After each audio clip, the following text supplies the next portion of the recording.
Шұғыл жаңалық.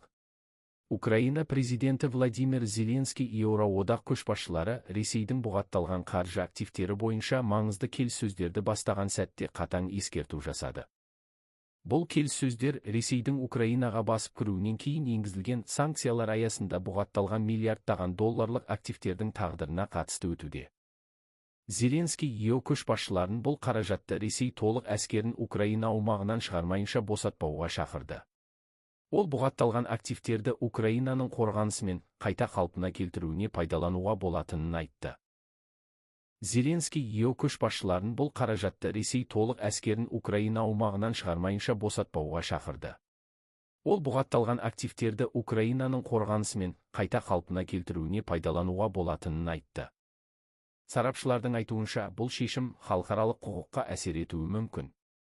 Экономистер мұндай қадам жаһандық қаржы жүйесіне де салдар тигізуі ықтимал екенін ескертеді.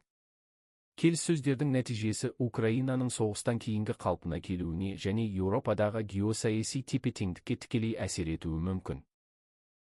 Еуропа көшбасшылары келіссөздерін жалғастырып жатқан кезде, Зеленскийдің ескертуі бұл мәселенің қаншалықты маңызды екенін көрсетіп отыр. Соңғы жаңалықтарды Эйбэг Ньюс арқылы бақылап отырыңыз.